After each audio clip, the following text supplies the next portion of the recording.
حضرت عطا سلمی رضی اللہ تعالیٰ عنہ ایک بزرگ گزرے ہیں۔ انہوں نے ایک مرتبہ ایک کپڑا تیار کیا، اپنے ہنر، اپنی صلاحیت، اپنے فن کے مطابق بہت اچھا کپڑا تیار کیا۔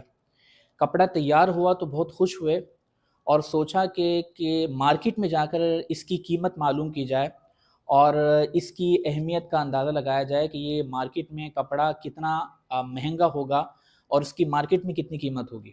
چنانچہ حضرت عطا سلمی رضی اللہ تعالیٰ عنہ نے وہ کپڑا ایک بزاز کو دکھایا، جو کپڑے کا تاجر ہوتا ہے، اس کو جا کر دکھایا اور کہا کہ بتاؤ کہ کپڑا کس کوالٹی کا ہے اور اس کی قیمت کتنی ہے۔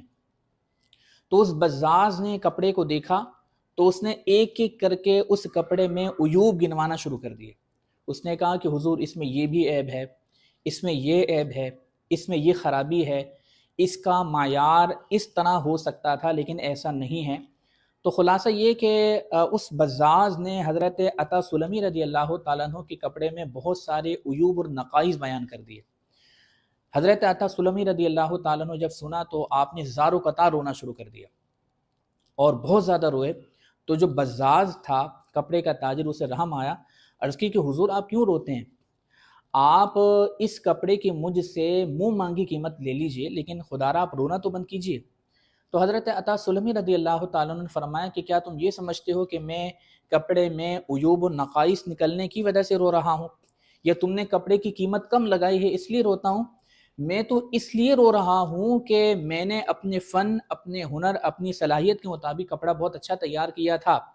میرے گمان میں یہ کپڑا کامل تھا، میرے گمان میں یہ کپڑا بہت اچھا تیار ہوا تھا، لیکن جب میں اہل فن کے پاس لے کر آیا تو مجھے پتا چلا کہ اس میں کتنی خرابیاں ہیں۔ میں یہ سوچ رہا ہوں کہ میں بہت سارے اعمال کرتا ہوں، میرے فہم میں وہ اعمال کامل ہیں اور میرے گمان کے مطابق ان اعمال میں خرابیاں نہیں ہیں۔ میں یہ سوچ رہا ہوں کہ جب اللہ کی بارگاہ میں حاضری ہوگی اور میدان محشر میں میرے اعمال پیش کیے جائیں گے تو پھر ان اعمال میں کتنی خرابیاں ہوں گی۔ میں اپنے اعمال پر محاسبہ کرتے ہوئے رو رہا ہوں۔ ہمارا بھی کچھ اسی طرح کا معاملہ ہے کہ ہم یہ سمجھتے ہیں کہ ہم بہت اچھے کامل مسلمان ہیں، ہمارے اعمال بہت اچھے ہیں، ہماری عبادات میں کوئی نقص نہیں ہے، ہمارے معاملات درست ہیں۔ حالانکہ ہم اگر کسی عالم دین کے پاس جا کر، کسی مفتی شرع کے پاس جا کر اپنی عبادات کے حوالے سے معلومات لیں یا اپنے معاملات ان کے سامنے پیش کریں تو پھر جا کر پتہ چلے گا کہ ہماری عبادات، ہمارے معاملات کے اندر کتنی زیادہ خرابیاں ہیں۔